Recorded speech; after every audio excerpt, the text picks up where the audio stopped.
Astagfirullahaladzim, ya Allah. Malah lari sih. Astagfirullahaladzim. Ayo.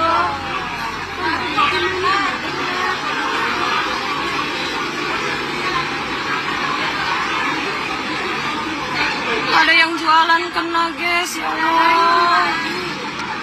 Ya Allah, Bu. Astagfirullahaladzim. Bajunya ya. Bajunya udah nyamar ya, udah nggak pakai. Iya, sekarang. Iya, astagfirullahaladzim. Astagfirullahaladzim. Halo, assalamualaikum warahmatullahi wabarakatuh. Selamat datang kembali di Haryana Official. Kan semuanya, gimana kabar ini hari? Semoga sehat selalu di perantauan, ya amin. Semoga kawan-kawan semuanya terhindar dari marah bahaya, amin. Dan tak doakan semoga kawan-kawan semuanya dipermudah segala urusannya sampean, barokah selalu rezekine, Mbak. Dan semoga sampean pulang dalam keadaan baik-baik saja, berkumpul dengan keluarga dan sukses selalu, nggih, amin ya robbal alamin. Nah, kawan-kawan semuanya, kali ini kita bakal membahas mereaction video yang sedang beredar. Ini mengenai salah satu temennya kita, Mbak, yang dikejar oleh petugas dari makanan, kebersihan dan lingkungan ketika dia ini melakukan kegiatan secara ilegal di negara Hong Kong. Jadi apa sih hubungannya kasus ini dengan kasus yang dulu yang lagi ramai ketangkep di depannya gedung mesin Bank BNI, kemudian itunya si Mbak yang ketangkap itu langsung masuk ke gedung tersebut. Jadi silakan disimak kan kawan, hanya di channel ini. Oke, ini kejadian kemarin pas kawan-kawan libur. Jadi wajar kalau ada penjual ini memang menjajankan barang dagangan ya. Ini di area depannya Bank BNI Mandiri atau mesin Bank BNI atau sampingnya KJRI Hong Kong. Karena setiap libur itu pasti ada mbak-mbak yang ngantri sekali di situ. Datang pagi tentu lapar, jadi mereka daripada nanti beli makan jauh-jauh takutnya ketinggalan nomor, akhirnya mbak-mbak semuanya kan beli makan si penjual itu. Nah, penjual yang lagi dikejar kemarin ini sebenarnya adalah penjual yang dulu pernah ketangkep di depannya gedung mesin ATM BNI, tetapi larinya ini tidak keluar kan kawan, tetapi masuk ke dalam gedung mesin ATM tersebut, masuk ke dalam, tapi tetap ketangkep kan kawan. Karena memang sejak awal mbak ini diincar oleh petugas dari kebersihan makanan dan lingkungan. Kemudian petugas ini memakai seragam biasa dan mengintai mbaknya ini di dalam mobil. Ketika mbaknya ini melakukan kegiatan transaksi, nah dipastikan, direkam di video dan kemudian ada bukti, barulah si petugas ini keluar dari mobil mau menangkap. Tetapi mbaknya ini dari kejauhan sudah mengetahui bahwa itu adalah petugas, maka dengan cepat-cepat dia lari masuklah ke gedung mesin ATM BNI.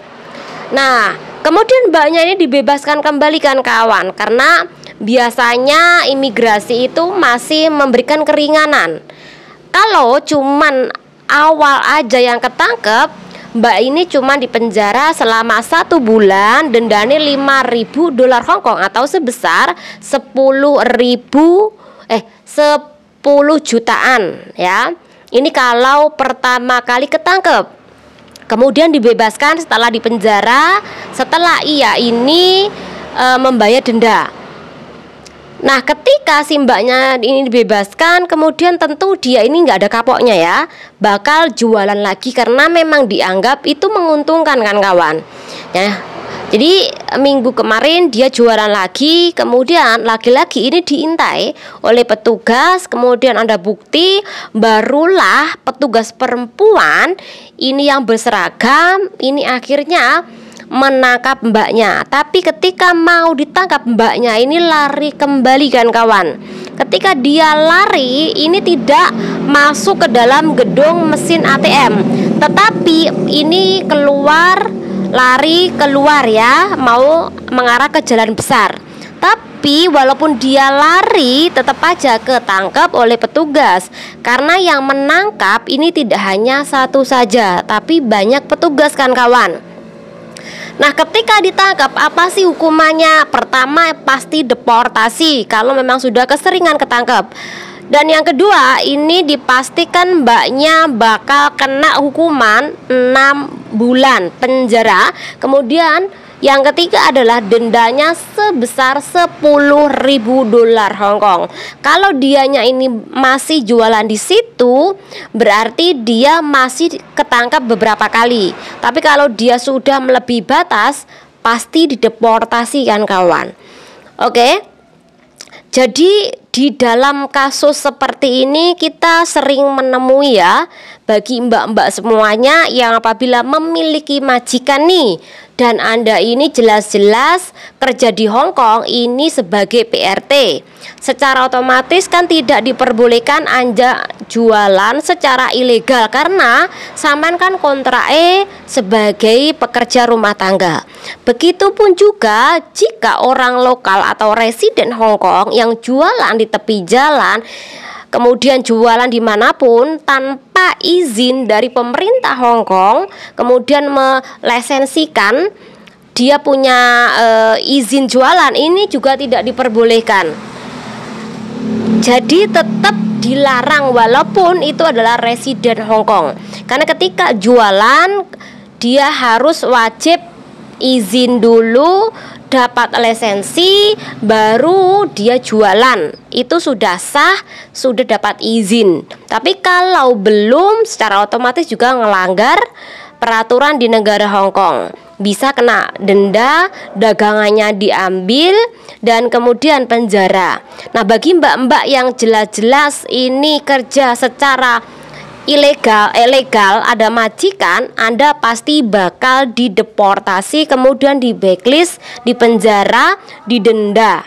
Jadi berat juga ya hukumannya bagi kawan-kawan yang apabila jualan dan masih memiliki majikan kan kawan.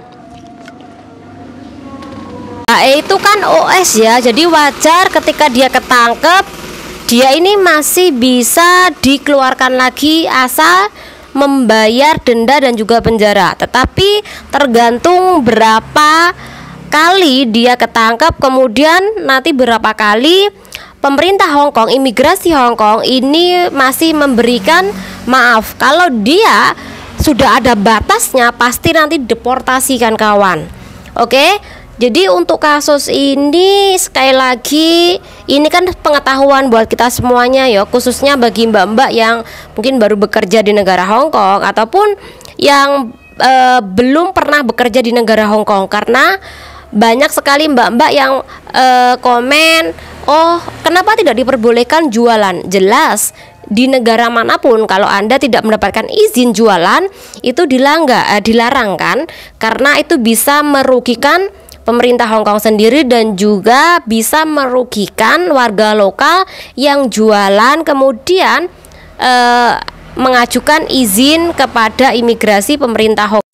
Orang lokal pun kalau jualan juga tidak mau rugi loh, ngeluarin banyak biaya untuk izin, kemudian Anda ini datang-datang jualan tanpa izin, tanpa mengeluarkan, dan itu dianggap untung besar merugikan pemerintah Hong Kong dan juga warga lokal yang jualan di situ.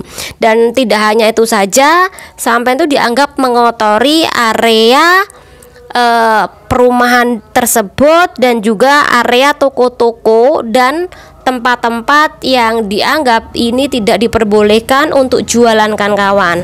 Nah, nggak usah dihakimi, intinya buat pelajaran aja ya, karena kita tidak tahu seberapa butuh mbaknya itu. Bisa jadi dia ini butuh banget karena dia OS untuk menghidupi dia sehari-hari di sini, makanya dia jualan. Kemudian bisa jadi mbaknya ini memiliki hutang yang akhirnya dia jualan, seperti itu. Jadi cukup kita jadikan